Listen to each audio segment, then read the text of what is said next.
దేవుని వాగ్దానం. ఈ ఉదయం వాగ్దానం ఎలా ఉన్నారు? అందరు బాగున్నారా? పొద్దున్నే లేస్తున్నారా? మరి నిన్న గుడ్ ఫ్రైడే అయింది, ఈరోజు సాటర్డే, రేపు ఈస్టర్. అందరు సిద్ధపడుతున్నారా? ముఖ్యంగా దేవుని సువార్త ప్రకటించాల్సిన బాధ్యత మన మీద ఉంది.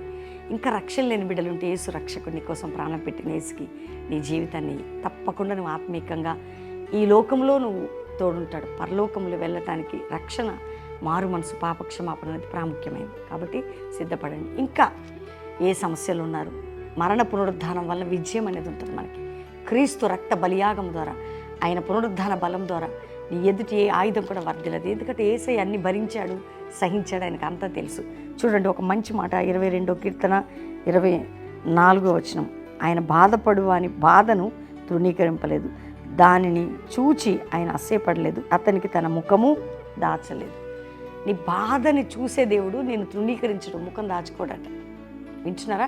ఎందుకంటే ఆయనకు తెలుసు కదా తృణీకరణ, ఆయనకు తెలుసు కదా వెలివేయబడ్డం, ఆయనకు తెలుసు కదా బాధ.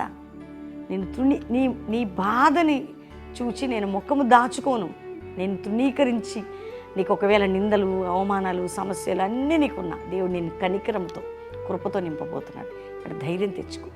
నీ బాధను చూచే దేవుడని అంటున్నాడు, నీ మొర్ర వినే దేవుడని అంటున్నాడు. నా ముఖము దాచుకోను, అంటే నీ తట్టు తిప్పుతానని అర్థం. కాబట్టి ధైర్యం తెచ్చుకోండి. ఈరోజు ఏ సమస్యలు, ఏ బాధలు ఉన్నా నిన్ను చూసి ముఖం దాచుకోవట్లేదు. నువ్వు ఎవరికైనా డబ్బులు అడుగుతున్నా మొహం తప్పించుకోబోదు, ఎవరో ఒకరు నేను చూసి తప్పించుకొని వెళ్తారు. కానీ నా దేవుడు అలా చేయడు. ఆయన నిన్ను ప్రేమిస్తున్నాడు, ఆయన నిన్ను విడిపించే దేవుడు. కాబట్టి ఆయన నీ బాధని చూసి ముఖం దాచుకోడట. అంటే నీ తృణీకరణ, నీ వేదన, నీ కన్నీరు చూచే దేవుడు ఆయన. కాబట్టి ఈరోజు దేవుని మాటను పట్టుకో. అవునయ్యా, నన్ను ఎవ్వరు చూచినా చూడకపోయినా నువ్వు చూచే దేవుడు, నీకు అన్నీ తెలుసయ్యా, నా జీవితాన్ని జ్ఞాపకం చేసుకో. నీ ముఖం దాచు, నా తట్టు చూస్తావు, అందరూ నా తట్టు తిరుగును, నువ్వు నా తట్టు తిరుగుతావని ఒక ధైర్యం తెచ్చుకో. కాబట్టి నీ బాధని చూచి నేను ముఖము దాచుకోను అంటున్నాడంటే నీ తృణీకరణని, నీ బాధని నేను చూచి ఉన్నాను. ఈరోజు వాగ్దానం, నీ తృణీకరణని, నీ బాధని నేను చూచి ఉన్నాను. అంటే చూసినాడు మౌనంగా ఉంటాడా? ఉండడు. అంటే ధైర్యంగా ఉండండి, ప్రార్థన చేసుకోండి. ఓకేనా?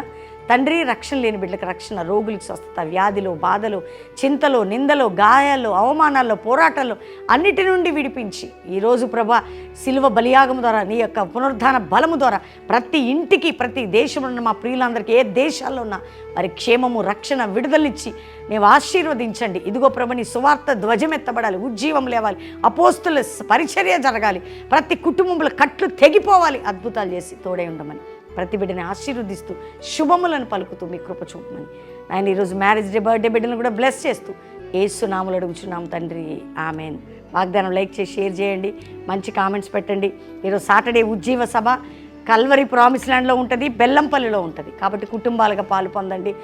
మరి ఈస్టర్ సర్వీసులు మార్నింగ్, సండే మార్నింగ్ నుంచి ఈవినింగ్ వరకు చక్కటి ఆరాధనలు ఉంటాయి. దేవుడు మిమ్మల్ని దీవించబోతున్నాడు. God bless you. Praise the lord.